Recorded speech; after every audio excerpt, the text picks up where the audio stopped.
Mesdames, Messieurs, bonsoir. Je suis ravie de vous retrouver. Nous sommes ensemble pour une heure de débat autour de la question de la sécurité alimentaire. La crise du coronavirus a confronté l'humanité à la question de la sécurité alimentaire et la sécurité des approvisionnements.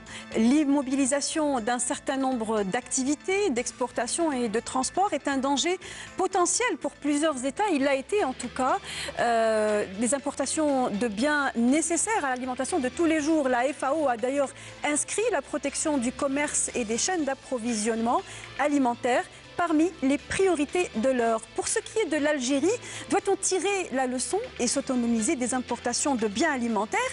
Et est-ce dans l'ordre du possible aussi de le faire pour notre pays qui, rappelons-le, a fait durant des décennies passées de l'autosuffisance alimentaire un véritable slogan politique, mais un slogan creux, puisqu'il n'a jamais vu le jour, en tout cas au jour d'aujourd'hui. Peut-on et doit-on être autosuffisant pour l'ensemble des cultures agricoles? C'est de l'ordre du possible et de l'envisageable. Voici le thème du débat que nous allons développer avec vous et avec nos invités. J'ai le plaisir de recevoir avec moi ce soir Madame Amina Younsi. Bonsoir. Bonsoir. Vous êtes auditrice et consultante pour plusieurs organismes bilatéraux et multilatéraux. Vous êtes entre autres présidente de l'Association des ressources génétiques et membre de l'Union nationale des agronomes. Vous êtes également spécialiste en infrastructure qualité. Merci d'être avec nous. J'ai le plaisir de recevoir Monsieur Djeraïbia Brahim. Bonsoir. Bonsoir. Et merci d'être avec nous. Vous êtes ingénieur agronome, vous êtes exploitant agricole également et vous êtes le secrétaire général de l'interprofessionnel de l'arboriculture de la wilaya d'Alger. J'ai le plaisir également de recevoir à nouveau Monsieur Hattab Messaoud. Bonsoir. Bonsoir. Et merci d'être avec nous. Vous êtes le président de l'association des arboriculteurs de la wilaya d'Alger. Merci d'être avec nous. Je vous en prie. Alors avant d'entamer le débat, on vous emmène voir un fragment de vie, une image des fellahs, des agriculteurs qui, on le sait, sont confrontés à de nombreuses problématiques, de nombreuses difficultés. L'une des problématiques essentielles, celle de l'irrigation. Regardez ces deux parcelles de terre relativement petites, de produits maraîchers et de cultures de blé céréalier qui renaissent de leurs cendres. C'est dans la wilaya de Médéa, le reportage de Abdelmajid Ben Qassi. Regardez-le. De l'eau pour développer l'agriculture à travers la réalisation dans la région de Beni Slimane d'un barrage d'une capacité de 30 millions de mètres cubes. Une infrastructure hydraulique qui a permis l'irrigation de plus de 2000 hectares de périmètre agricole dédiés à la céréaliculture et aux cultures maraîchères. Des périmètres irrigables extensibles à 4000 hectares. المشروع الاستراتيجي اللي استفادت منه الولاية تاع المدية للنهوض بالقطاع الفلاحي. Nous sommes aux abords du barrage de Beni Slimane, une réalisation stratégique qui permet de booster le secteur agricole. Surtout dans cette région montagneuse et à vocation agricole, le barrage est entré en service en mars 2019 et approvisionne en eau les périmètres agricoles de Beni Slimane et Souari.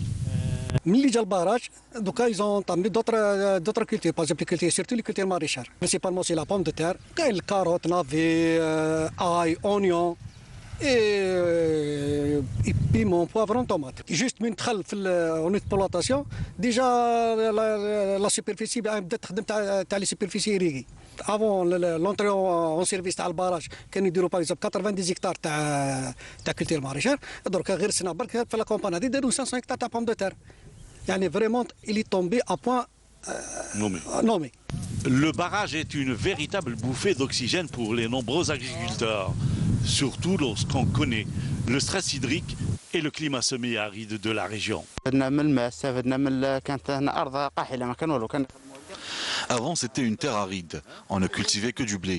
Aujourd'hui, avec l'arrivée de l'eau, nous avons bénéficié de terre et nous avons cultivé la pomme de terre et offert du travail aux jeunes.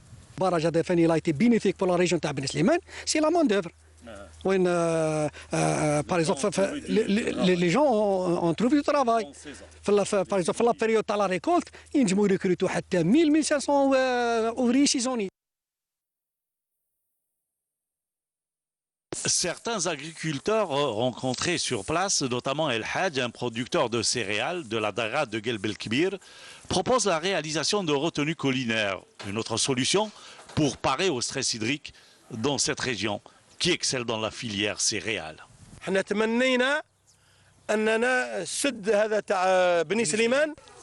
Nous aurions souhaité bénéficier des eaux du barrage de Bni Slimane, qui n'est pas très loin d'ici. Nous avons par ailleurs sollicité le ministre du secteur et le Wali pour la réalisation de retenues collinaires pour l'irrigation d'appoint. Et c'est pour ça qu'on demande aux autorités locales, aux autorités nationales et locales de nous aider ou bien de donner une partie du barrage de Bni Slimane pour la daïra de Gilb el-Kbir qui est limitrophe. C'est une daïra qui occupe une superficie agricole utile de 15 200 hectares, dont 8 601 hectares de céréales. Donc vous voyez que 50% ou plus de 50% de cette superficie est réservée aux céréales. المرافقة هي صح. احنا كي نكونوا في الاتحاد واش راح يواسي؟ في الاتحاد تولي قوة. احنا إذا كان كنا نقدم وزارة الفلاحة تعطينا يد المساعدة واحنا ثاني ما لازمش نتبعوا سياسة البكاء، لازم نخدموا ونمدوا. La céréaliculture reste l'avenir de l'Algérie.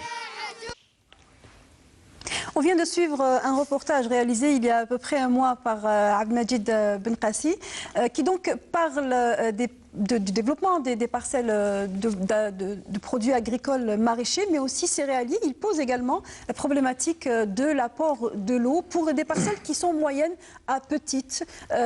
Et la problématique de l'eau semble être, en tout cas, une problématique qu'on va aborder au cours de ce débat qui porte sur la sécurité alimentaire. Alors, pour l'entamer ce débat, je voudrais d'abord avoir une idée, une description de ce qu'a pu vivre les agriculteurs durant cette période de confinement, dans cette crise du Covid. Est-ce qu'ils ont été impactés? Est-ce qu'ils ont continué à travailler normalement?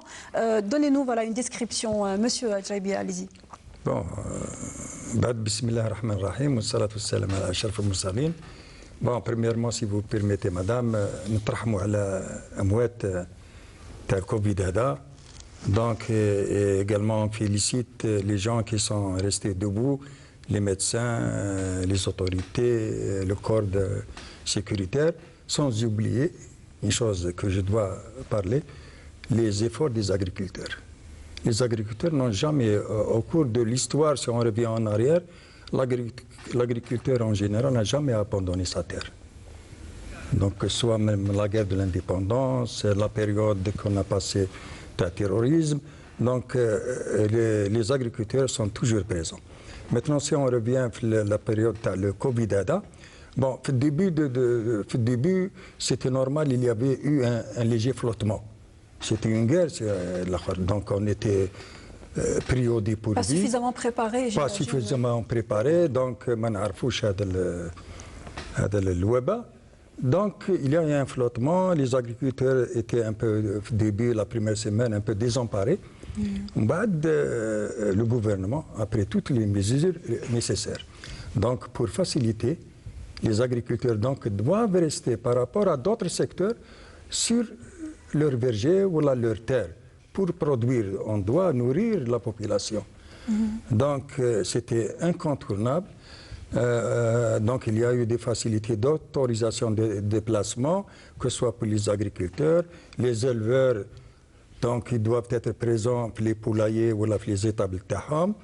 Également pour les apiculteurs, juste la période de travail des apiculteurs. Oui. Donc c'était la période des sémages, avec mars-avril. Donc c'était important. Est-ce qu'ils avaient la possibilité de se déplacer, d'aller vers les sites de production et de culture aussi? Oui, ils ont eu leur autorisation et même ils pouvaient se déplacer hors wilaya. Parce que l'apiculteur, si on prend par exemple la wilaya d'Alger, doit faire la transhumance. Donc ils ont eu leur autorisation et comme vous avez constaté, donc nous vraiment shahada yani sadiqa ma'and monsieur le président, le premier homme de l'État, qui a reconnu les efforts des agriculteurs et qui a cité le chiffre de 25 milliards de dollars, presque est rentré dans le pétrole. Donc nous, en tant qu'agriculteurs, je dirais peut-être pour la première fois le premier homme d'État du pays félicite les agriculteurs. Donc ça nous a fait chaud au cœur. Donc, et l'agriculture continue à travailler. Vous avez constaté, voilà, le citoyen a constaté de lui-même la gamme de produits, que ce soit maraîchers ou fruitiers sur les marchés donc, qui étaient disponibles et de qualité et des prix abordables. On va justement parler de que faut-il faire pour pérenniser justement cette variété et ces quantités sur le long terme, mais aussi permettre à l'agriculteur de vivre et de vivre dignement, parce qu'il ne s'agit pas seulement de répondre aux besoins des Algériens, il s'agit que lui aussi puisse vivre de son activité. Messoud Hattab, votre ressenti de la situation des agriculteurs rapidement pendant cette période de confinement et l'ensemble de cette crise sanitaire que nous connaissons? En premier lieu, بسم الله الرحمن الرحيم، اسمحي لي قبل نترحموا على ضحايا هذا الوباء وتعازياتنا لأهاليهم وتحية للمشاهدين الكرام. بعد هذا طبعا الفلاح قبل ما يعيش الناس يبدا يعيش روحه، هذه ما فيهاش الاخر. راني هنايا على كل حال جو ريبريزونت لا شامبر دو لاغريكولتور et pour dire ce qui s'est passé ou ce qui a été fait pour cette pandémie. En premier lieu, nous avons, c'est les actions. La première action, c'est la mobilisation de tous les agriculteurs. Passer la semaine de flottement comme tous les Algériens, on a été surpris par cette pandémie. Après la mobilisation, c'est la sensibilisation. Et bien sûr, après la sensibilisation, comme vous l'a dit mon collègue Brahim, l'agriculteur n'est pas indépendant de lui-même. Il dépend de beaucoup d'autres facteurs, beaucoup d'autres intervenants, tels que les approvisionnements, tels que les carburants, le transport, etc. Et parmi ces agriculteurs, bien sûr, il y a les apiculteurs. Et comme vous le savez tous, l'apiculteur, ce n'est plus une apiculture sédentaire, c'est une apiculture de transhumance. Donc pour cela, il a fallu faire des dérogations de déplacement. Et bien sûr, la Chambre de l'agriculture était impliquée dans cette situation-là par l'ouverture de points de vente de proximité pendant la période du mois de Ramadan. Bien sûr, c'est pour assurer l'approvisionnement des populations et en variété de produits et la disponibilité, bien sûr, de toutes les gammes de produits. Bien sûr, qu'est-ce que je veux dire aussi?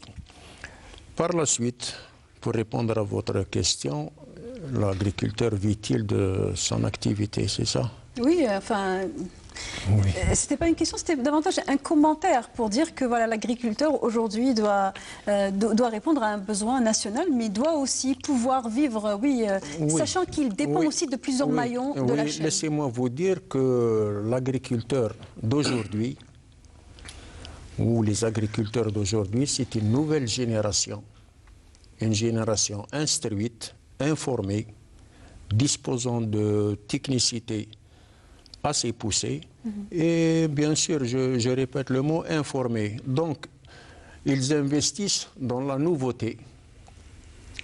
La preuve en est la disponibilité de toute la gamme de la production ou maraîchère ou arboricole sur nos marchés. Oui. Durant toute l'année. Ce n'est plus une affaire de saison de tomates ou une saison de ceci ou de cela. C'est une disponibilité permanente. Bien sûr que vous allez dire...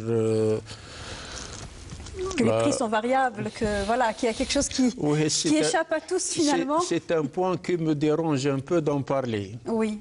Parce qu'en parler, j'implique d'autres... Oui, on va pas en parler tout de suite, parce que effectivement, ce qu'on voudrait fixer ce soir dans ce débat, c'est justement la capacité à mettre les produits à la disponibilité.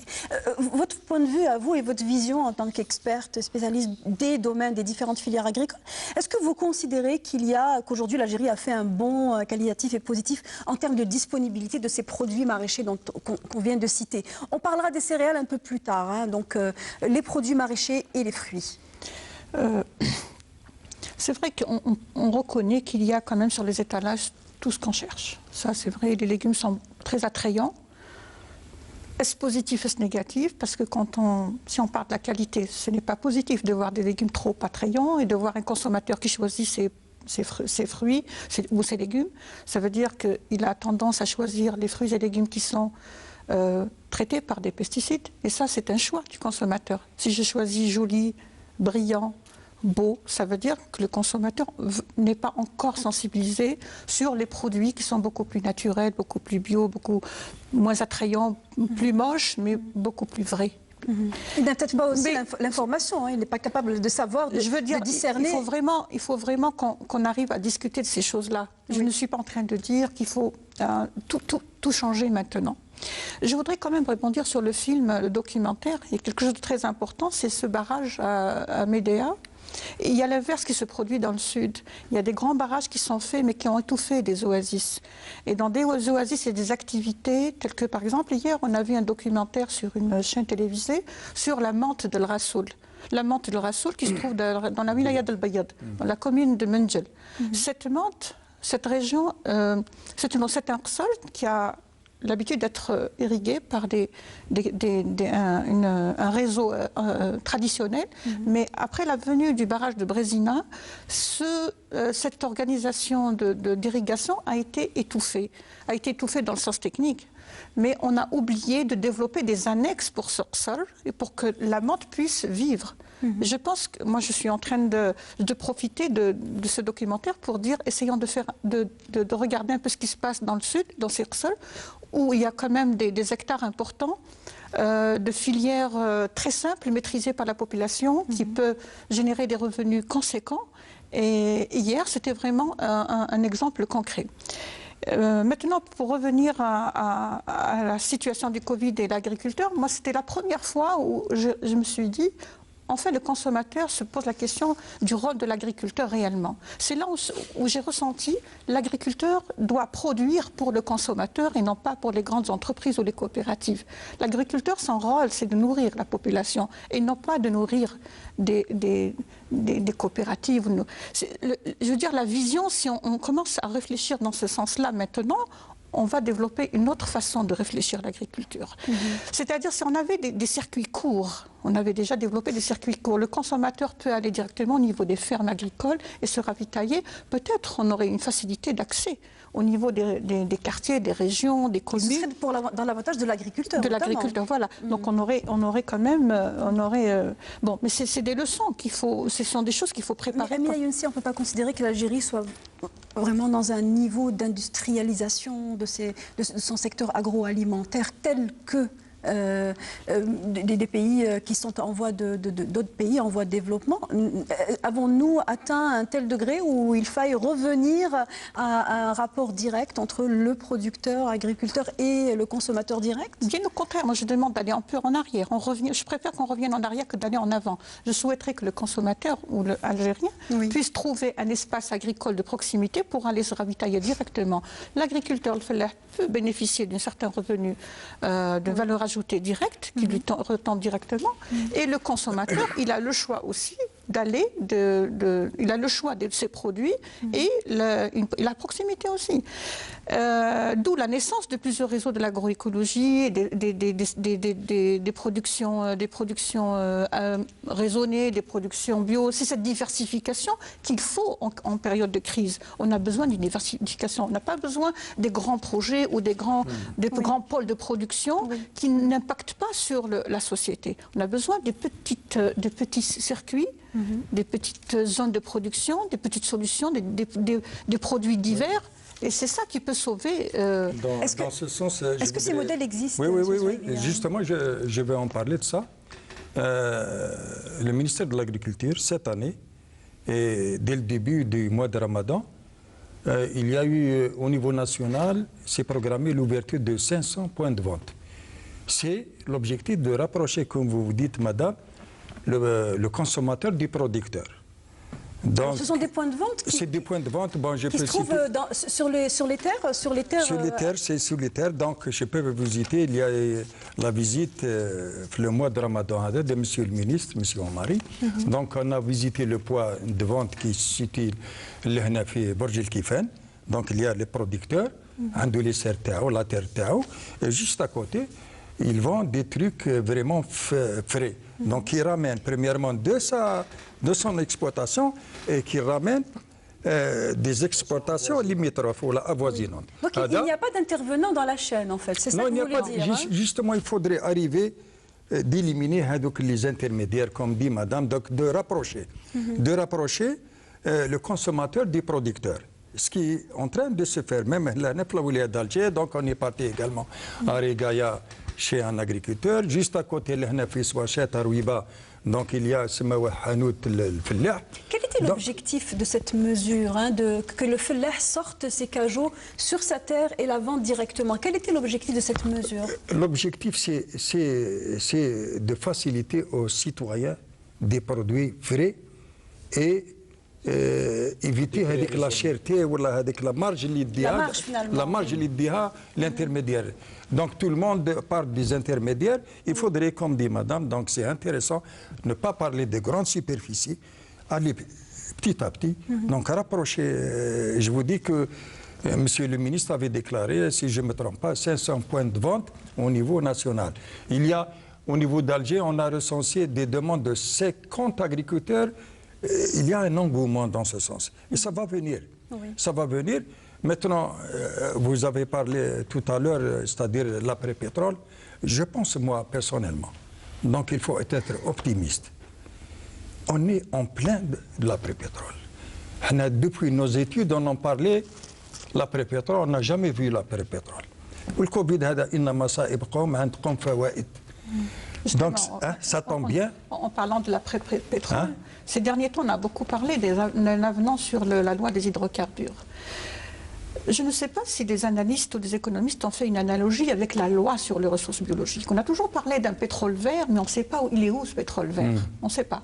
Le pétrole vert, c'est la loi sur les ressources biologiques. Quand vous faites une analogie entre la loi sur les hydrocarbures, il y a les mêmes activités. Il y a de la prospection dans les hydrocarbures, il y a de la prospection dans les ressources phytogénétiques, les semences.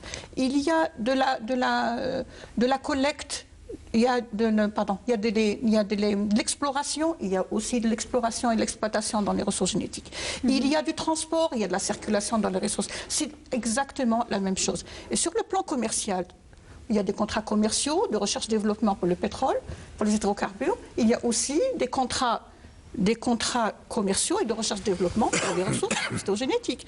Pourquoi on ne considère pas ce pétrole vert de la même manière que les hydrocarbures? Vous voulez dire qu'il doit être encadré par une loi? Non, par la Constitution, parce que les ressources génétiques, c'est un patrimoine du peuple et non pas de l'État. Et l'État a le rôle de gérer ces biens de l'humanité, ce bien du peuple, a le devoir de gérer le bien du peuple, et ça doit être inscrit dans la Constitution. Ça existe maintenant, ça existe pour la préservation des terres dans la Constitution actuellement. Pas les terres, les ressources génétiques. Une déclaration, il faut qu'il y ait une déclaration sur le chapitre, dans l'article la souveraineté, la déclaration sur la souveraineté du peuple algérien sur les ressources génétiques, et l'État doit être le garant de ce bien. De la même manière qu'il est le garant du patrimoine du sous-sol et minier, c'est-à-dire le pétrole ainsi que l'ensemble. Je dis cela parce que nous sommes en train de vivre des changements et des perturbations, de nouvelles perturbations sur l'accès et le partage des avantages liés à l'exploitation de ces ressources, en parlant des semences. On veut libérer l'agriculteur, par exemple. La loi des semences est archaïque, la loi de 2005. On ne peut pas avancer avec cette loi. On dit à l'agriculteur, tu ne peux pas utiliser les semences que si elles sont inscrites au catalogue variétal. Elles sont cataloguées, donc autorisées. J'ai une semence, j'ai de la semence, c'est réel, j'ai des semences. Je sème ces semences dans mon main, je peux manger de ma semence. Qu'est-ce qui me gêne? Mais est-ce qu'il n'y a pas une nécessité, est-ce qu'il n'y a pas une obligation des pouvoirs publics de vérifier, de contrôler finalement ce que les gens vont avoir dans leurs assiettes? Pouvoir leur dire exploiter telle ou telle semence, c'est aussi sécuriser ce que les Algériens vont manger. Est-ce qu'il doit contrôler ce qui est sanitaire? Oui. Mais tant que ma semence... Je suis dans une région donnée du pays, j'ai ma semence. Pourquoi je dois attendre une coopérative, un agriculteur, une semence qui vient de je sais pas où? J'ai ma terre, j'ai ma semence, je cultive, je fais mon pain, je fais mes légumes. Pourquoi je dois passer par ce catalogue? Alors justement, ce que vous décrivez, c'est un petit peu le process ou ce modèle, on va dire, de micro-agriculture, c'est-à-dire non pas à l'échelle grande ou industrielle, mais plutôt à l'échelle de petits agriculteurs. Vous aurez entendu le ministre aujourd'hui dans la chaîne nationale parler de ce sujet exactement, particulièrement sur la semence céréalière. Le problème est pris en considération et pris en charge, pas seulement en considération. Dans quel sens? Dans le sens que nos semences, nous ne les importons pas. Les semences céréalières, nous ne les importons pas. Nous les produisons. Nos semences céréalières, nous les produisons, nous ne les importons pas. Selon un catalogue, bien sûr. Pour ce qui est des semences maraîchères, par exemple, vous savez bien que la demande de la clientèle voudrait une tomate cerise, un artichaut, plutôt un poivron carré, un poivron jaune, etc. pour agrémenter son assiette. Et il faut bien satisfaire sa demande. Mais dans le fond, la semence est la semence est locale. La semence, elle part de ressources phytopharmaceutiques. D'ailleurs, dans la projection de la Chambre nationale de l'agriculture, c'est le développement des grandes cultures. Quand je dis grandes cultures, je pense aux céréales et je pense au fourrage particulièrement. Tous les deux génèrent l'élevage. Et par ricochet, bien sûr, vous avez le lait, vous avez la question justement que je voulais vous poser, mais vous allez y répondre, s'il vous plaît, Monsieur Djalibia. Est-ce que justement l'État a les capacités, on a vu les problèmes de l'irrigation tout à l'heure, mais ce n'est pas le seul problème, il y a également le problème de la semence. Est-ce qu'il a le moyen d'assumer des très grandes surfaces, des tailles critiques, des exploitations qui sont immenses et qui aussi peuvent poser des problèmes? Est-ce que le modèle du morcellement ne devrait pas plutôt être assumé par les pouvoirs publics et accompagné aussi? Bon, si on parle de superficie, je pense que la moyenne, c'est 10 hectares. Les grandes superficies, donc c'est minime par rapport aux 8,5 millions, je pense, de SAU qui existent au niveau national. Des surfaces agricoles utiles. Voilà. Utiles. Donc on ne parle pas de surface totale. Maintenant, maintenant on a peut-être, je pense, moi je ne suis pas fort pour les chiffres, 1 million d'hectares. L'objectif c'est d'arriver à 2 millions d'hectares en irrigué, c'est ça? Donc c'est ça les objectifs du gouvernement ou de notre ministère de l'Agriculture. La chose qui est importante, moi j'ai 2 points à soulever pour aborder dans le sens où a parlé madame, des pesticides. Donc maintenant,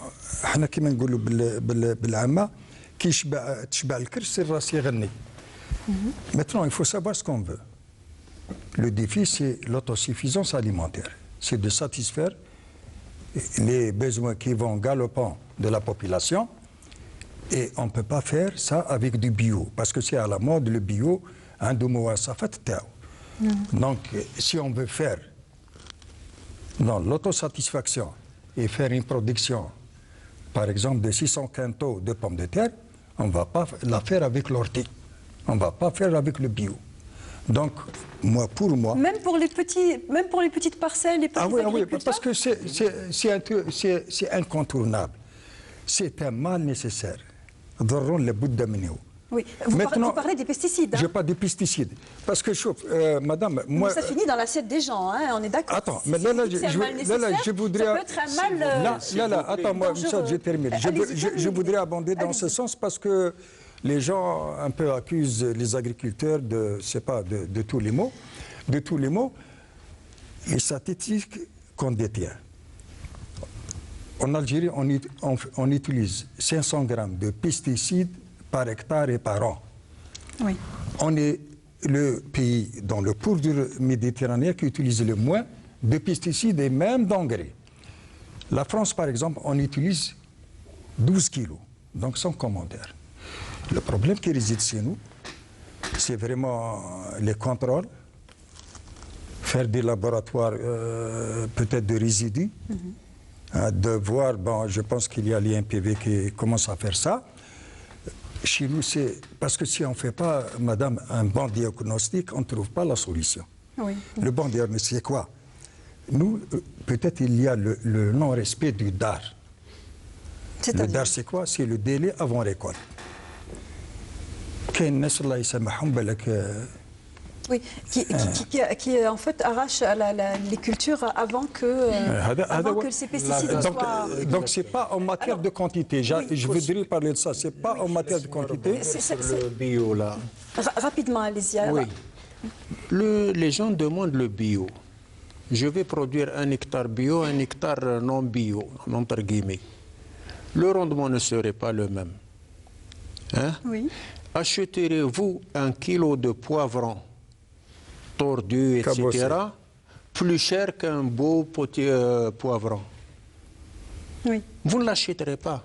Il sera nécessairement plus cher le bio, c'est ce que vous voulez dire. Oui. Ça revient plus cher. Pays, en fait, on ne peut pas même aller voir ailleurs. Oui, voilà, je voudrais que vous rebondissiez avec une toute petite question. Est-ce qu'on peut pallier en fait, entre la sécurité alimentaire et voilà, le modèle que vous avez décrit, à savoir le bio, les parcelles individuelles, dans les parcelles individuelles? Il n'est pas question de substituer une agriculture massive par des modèles d'agriculture bio, raisonnés. Non, il faut, pour sortir de cette crise, considérer tous les systèmes alimentaires possibles. Pour les grandes superficies, il faut veiller à ce qu'il y ait une utilisation raisonnée des pesticides. L'utilisation raisonnée des pesticides vient comment? Vient en connaissant d'abord la date, la limite qui fait mal, qu'on appelle la limite de résidus des pesticides, qui fait mal aux consommateurs. Il faut d'abord définir cette limite. Nous ne la connaissons pas en Algérie, nous n'avons pas les chiffres. Et c'est pour cela, par exemple, si j'ouvre une parenthèse, quand on veut exporter, on ne peut pas, parce que nous ne connaissons pas notre limite déjà. Il y a eu des contingents qui ont été refoulés à cause d'un niveau de pesticides qui était supérieur à la norme. Alors, je vais continuer.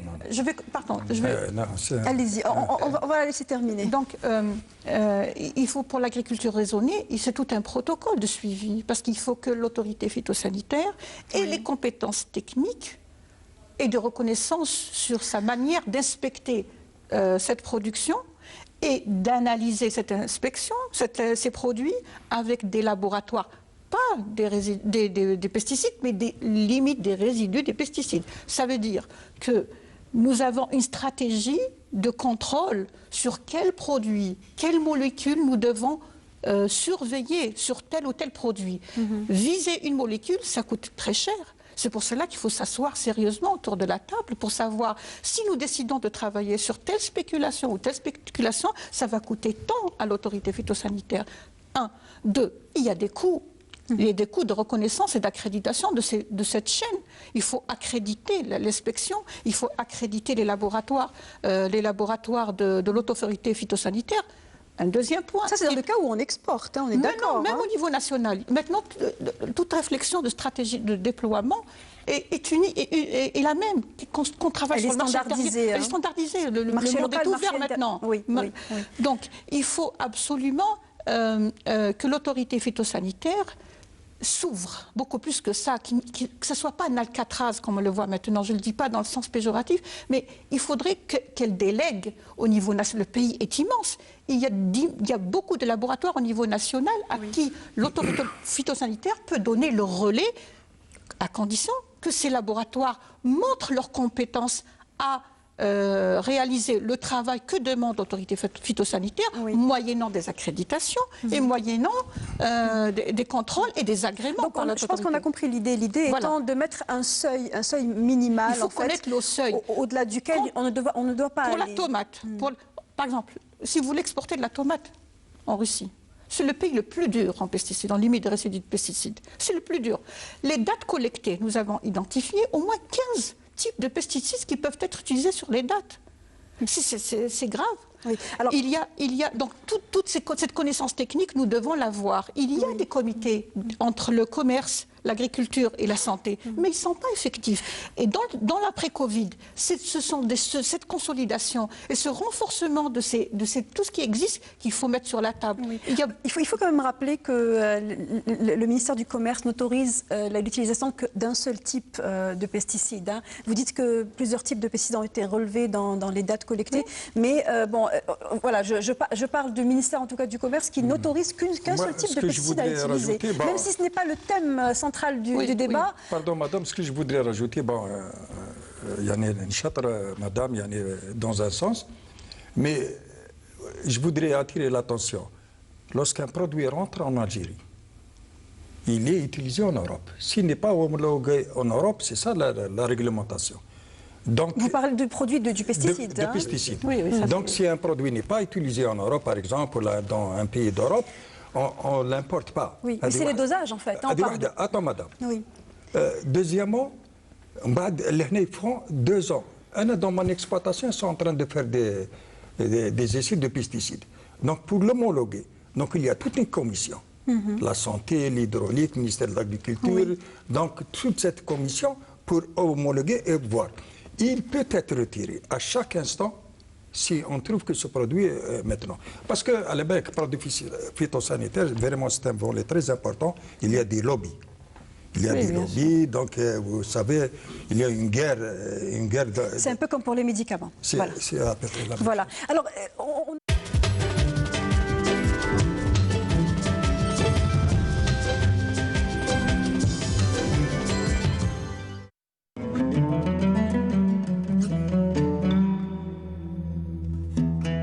بسم الله الرحمن الرحيم إن الصلاة كانت على المؤمنين كتابا موقوتا صدق الله العظيم.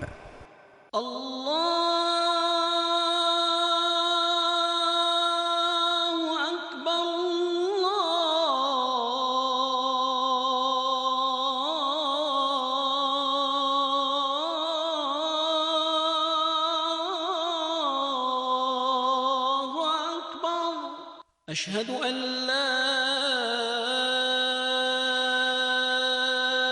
إله إلا الله أشهد أن لا إله إلا الله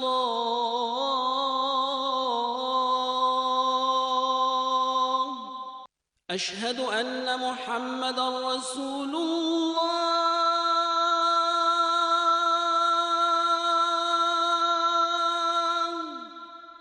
أشهد أن محمدًا رسول الله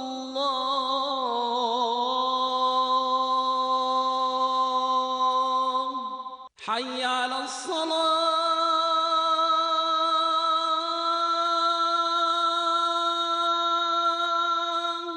حي على الصلاة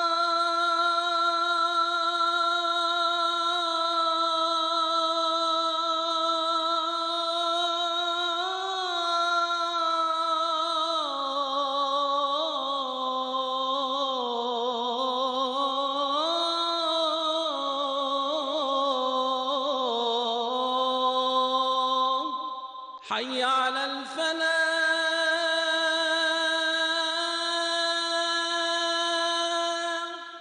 حي على الفلاح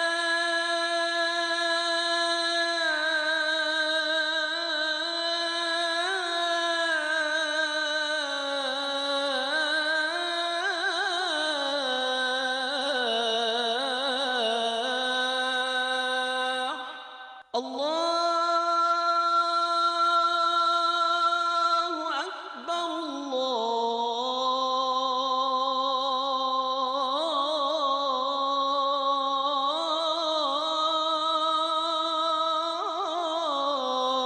الله أكبر لا إله إلا الله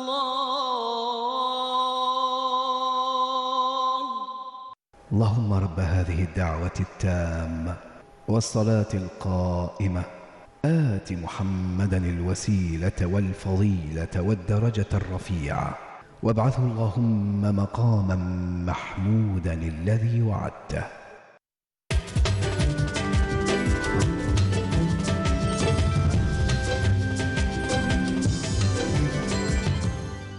On a parlé de l'aspect phytosanitaire, des aspects de pesticides, parce qu'on parle d'optimiser les quantités de production agricole et à la clé, comment sécuriser notre alimentation. Alors, je voudrais à présent vous emmener dans la wilaya de l'Oued qui est connu pour des chiffres, de très bons chiffres, de très bons rendements en termes de production agricole, que ce soit sur le plan maraîcher ou céréalier. Mais ce reportage porte sur l'activité céréalière. Ce reportage a été réalisé par Al-Majid Ben Qassi et il tend le micro à des céréaliers qui parlent des difficultés qu'ils rencontrent. Ils sont sur des moyennes parcelles. Regardez le reportage.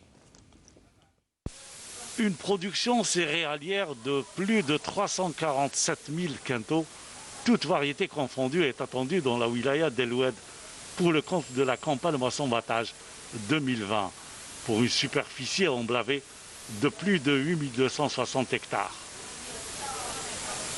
Nos capacités de stockage sont estimées à quelques 350 000 quintaux. Il est prévu la réalisation d'autres surfaces de stockage.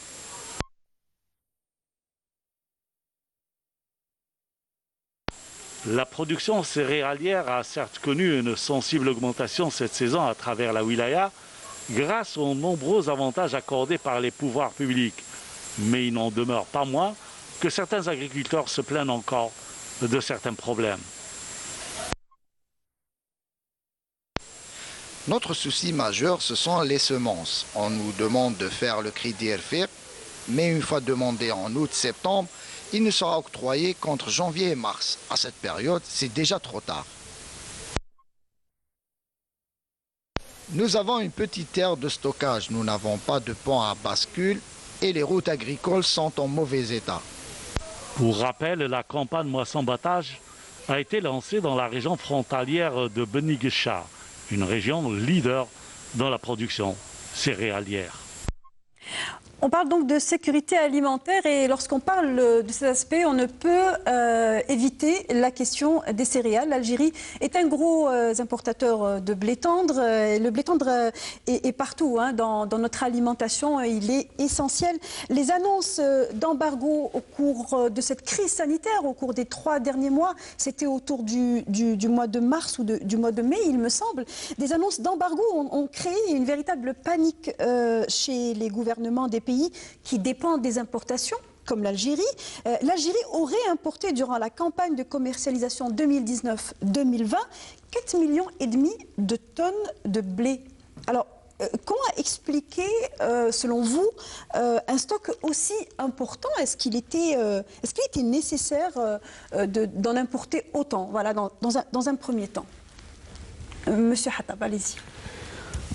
Je dirais que oui, c'est nécessaire, mais on fait tout pour diminuer cette facture. Vous savez bien que l'État plutôt ou le ministère accorde un grand intérêt au développement des surfaces. Oui. Pour ce qui est de... Des grandes surfaces. Pour ce qui est de la céréaliculture. Oui. Dans tous ces aspects, blé dur, blé tendre, orge particulièrement. Bien sûr, comme je vous l'ai dit, c'est une affaire de semences locales. Autant que nous pouvons produire de semences, autant que nous pouvons emblaver. Oui. Et bien sûr, l'emblavement, c'est une affaire de pluviométrie et plutôt une affaire d'irrigation. Les moyens d'irrigation actuels ne permettent pas une céréaliculture développée. Oui. Ce qu'on s'attache à faire, c'est d'arriver à une irrigation, comment dirais-je, artificielle, raisonnée.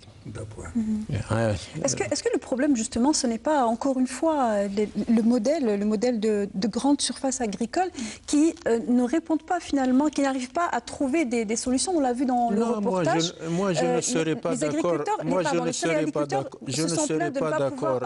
Je ne serais pas d'accord. Une agriculture moderne doit être de grande superficie. Oui. Pour rentabiliser tout le potentiel, il faudrait que ce soit de grandes superficies. Ceci n'exclut pas les petites exploitations. Elles ont leur rôle à jouer dans le système.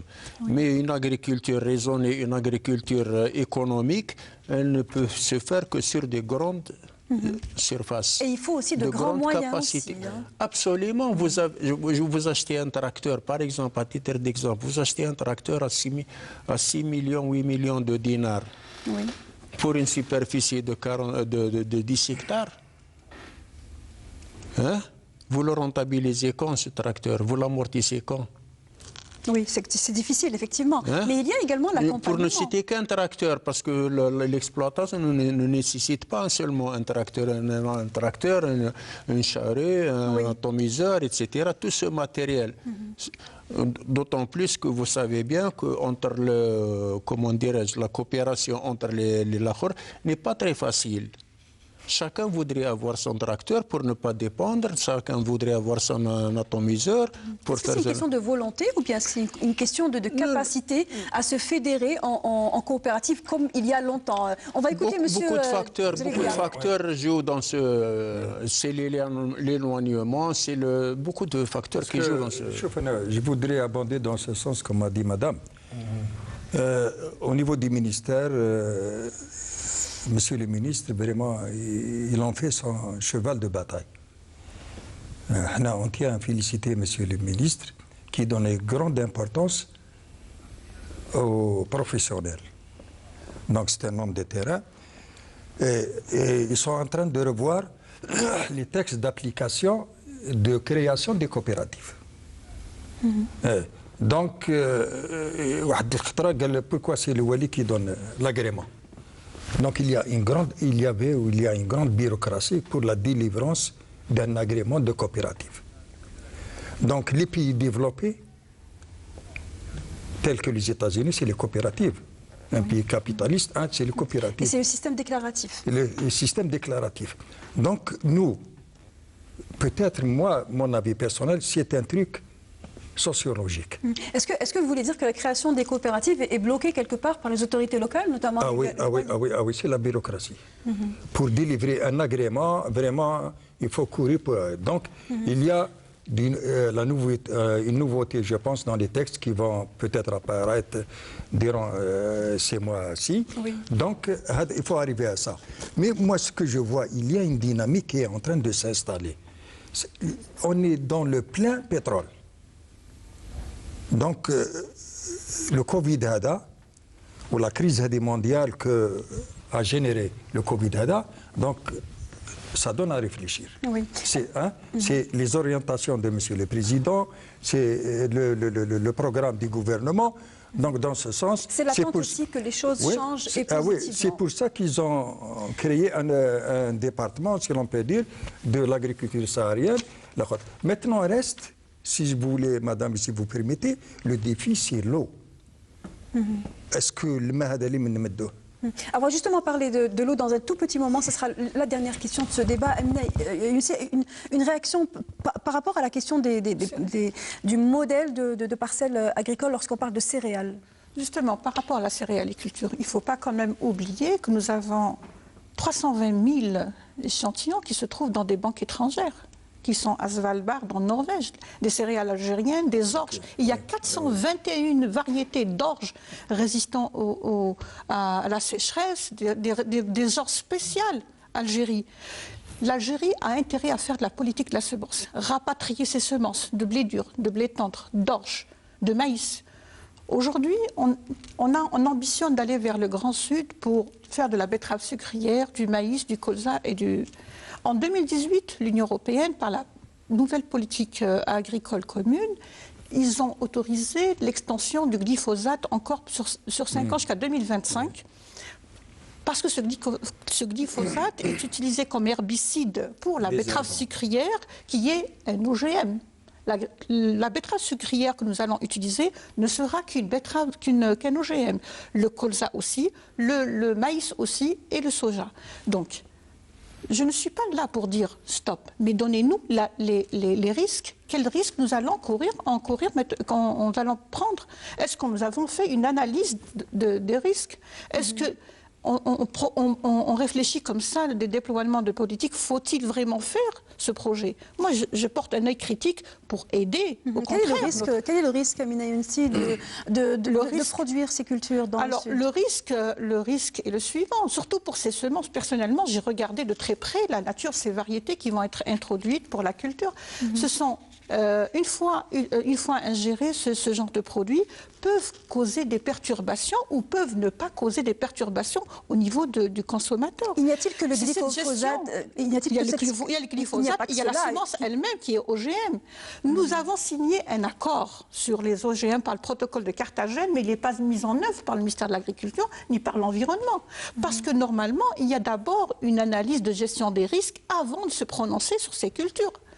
Le problème des OGM, c'est qu'on ne sait pas ce que ça va causer comme dégâts, Est-ce que c'est positif? Est-ce que c'est négatif? C'est cette gestion qu'on doit mettre sur la table.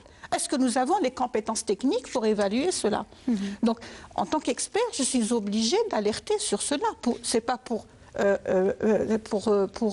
bloquer ce genre de projet, mais au contraire, c'est pour alerter quand même. C'est pour se préparer. Parce que l'agriculteur, il a le rôle de nourrir sainement.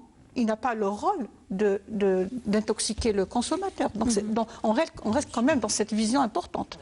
Donc, par rapport à la céréaliculture... Mais si on doit suivre ce que vous êtes en train de dire, il ne faut pas cultiver de la betterave ou du colza dans le sud. Ce n'est vraiment pas du tout. Moi, de mon point de vue, ce n'est vraiment pas du tout le modèle à mettre en place. Oui, mais pour ce qui est des céréales...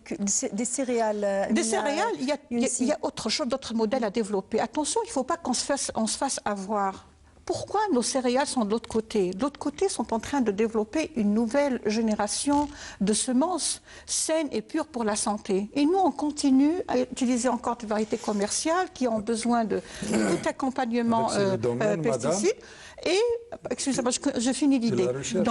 Oui, mais est-ce que c'est ça qui réduit les rendements? Est-ce que c'est uniquement la semence ou bien est-ce que ce sont des éléments d'appoint comme l'irrigation? Il ne faut pas avoir de grands rendements. Il ne faut pas avoir peur. Je préfère avoir une céréale qui résiste à la sécheresse et à la salinité de ma région, qui peut me donner quelques quintaux à l'hectare, mais l'idée nouvelle qu'il faut maintenant développer, c'est de développer des réseaux avec des boulangers. Il y a aujourd'hui des maladies à la résistance au gluten. Pourquoi ne pas développer des céréales et des farines locales avec des variétés locales et les tester avec, bien sûr, l'appui de la recherche-développement, l'appui de la vulgarisation, l'appui des centres. C'est ces nouveaux modèles simples, techniques qu'il faut développer.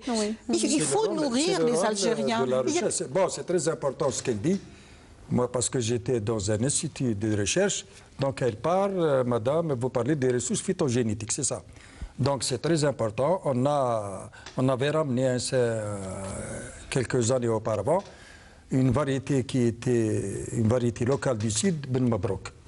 Vraiment une variété très performante et on l'avait ramenée des États-Unis.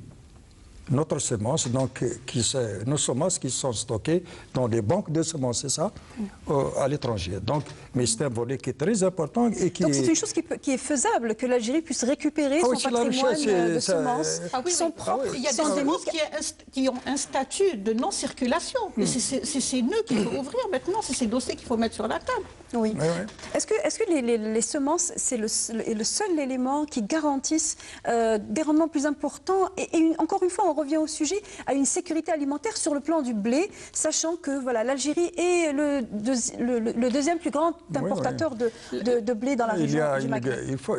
Non, c'est une réflexion qui est très importante. Donc, il faut vraiment une réflexion dans ce sens. Donc, il y a les semences, il y a les pesticides, il y a le climat, il y a l'eau. Donc, c'est ça qu'il faut réfléchir. Maintenant, vous avez montré un documentaire Sud Ouedsouf. Ouedsouf, on en parle également. Donc, il faut aborder, il faut enlever les tabous. Donc, il y a le problème de salinité. De l'eau. Qu'est-ce qu'on fait? C'est à peu près comme la ruée de l'or. Donc, on fait une parcelle, on cultive, on se déplace. Et pendant combien d'années on va faire ça? Donc moi, ce que je veux dire, donner le rôle aux chercheurs. La recherche, donc monsieur le ministre a inauguré, ils ont fait des unités de recherche. Donc, dans ce sens, comme m'a dit madame, pour parler des ressources phytogénétiques, donc c'est les semences, et le volet semences est très important. Et ce n'est pas n'importe qui, madame, qui va faire la semence. Vous êtes au courant, donc c'est un volet qui demande des capacités scientifiques très importantes pour faire de la semence. C'est des hybrides. Oui. Et il y a un volet important, excusez-moi, très très important. Si on veut sortir de la crise alimentaire, il y a vraiment un créneau plus que porteur. Nous avons d'excellentes relations avec la Chine. Les produits de terroir on devrait développer un accord avec la Chine, tout comme a fait l'Union européenne avec la Chine. Le marché, regardez un exemple du marché de l'Union européenne, il est 75 milliards d'euros rien que pour les produits du terroir. Les produits agroalimentaires et 15% c'est les produits de terroir. On a tout intérêt à développer un accord avec les pays pour pouvoir développer les produits terroirs algériens. L'objectif de cet accord, c'est que ces pays-là, une fois que nos produits sont positionnés dans ces pays, ils arrivent à être vendus en fonction de la reconnaissance de leur qualité liée à l'origine. Donc il faut labelliser, il faut également reconnaître c'est quoi l'idée derrière la chose? C'est que cette rémunération doit tomber au niveau des populations qui ont su garder cette spécificité au niveau des territoires, parce qu'il faut les récompenser. Et cet effort au niveau de la finance publique, il faut qu'elle arrive au niveau des communes. Les gens qui préservent des figuiers spéciaux, des oliviers spéciaux. Il faut qu'ils soient considérés comme des opérateurs économiques à part entière, en fait. Hein, bien sûr. Et soutenus donc quelque chose de très important. Par le fonds des collectivités locales. Regardez l'huile d'olive. On peut créer des milliers de marques d'huile d'olive, que ce soit des marques d'agriculteurs, des marques d'entreprises, des marques de groupements. Oui. Qu'est-ce qui bloque? Vous savez qu'on peut faire beaucoup de choses avec l'huile d'olive. Oui, et pas que. Hein. Il y a également la figue, il y a également la date. Il faut de l'organisation technique, il faut de la discipline administrative et technique, il faut vraiment il faut avoir de la compétence technique et de la mettre en œuvre. C'est tout ce qui nous reste à faire. Nous avons à peu près 1200 laboratoires entre l'INRA, les instituts techniques de l'agriculture, du commerce et de l'hydraulique, qui sont importants pour développer maintenant, après la situation du Covid, pour essayer un peu de booster les filières. Oui. Et à la clé, il y a également l'exportation. L'ensemble de cette filière a une capacité, en tout cas un potentiel en exportation qui est très important, mais qui aujourd'hui, voilà, force est de croire, qui n'est pas exploité à sa juste valeur, ne serait-ce que pour le miel. Vous en parliez au début de l'émission. Moi, je voudrais vraiment,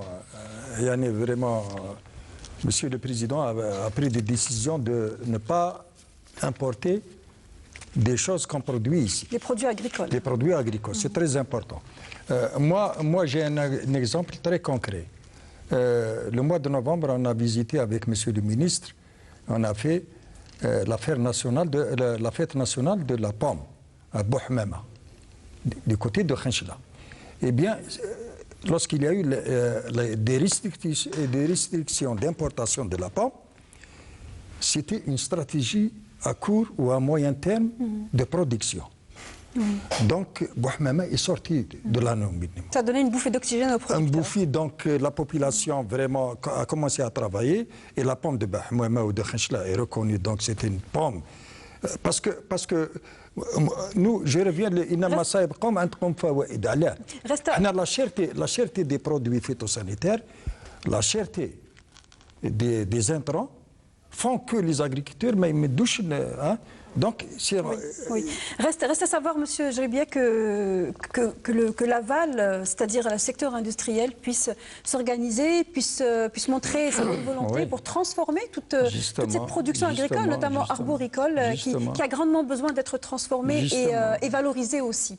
Et ceci sera sûrement le sujet ou le thème de notre débat, puisque celui-ci est sur le point de se terminer. Merci à vous de nous avoir éclairés sur la question de la sécurité alimentaire. On a soulevé un certain nombre de points, peut-être pas tout, mais on a essayé de brasser large sur ce qui contraint et ce qui pourrait booster la production agricole et amener l'Algérie petit à petit vers la sécurité alimentaire. Je rappelle que j'avais pour ce débat le plaisir de recevoir Madame Amina Younsi, Monsieur Jeribiya Brahim et Monsieur Hatab Messoud. Merci à vous de nous avoir suivis jusqu'au bout pour ce débat économique hebdomadaire. On se retrouve la semaine prochaine pour une nouvelle thématique. Très bonne soirée à tous.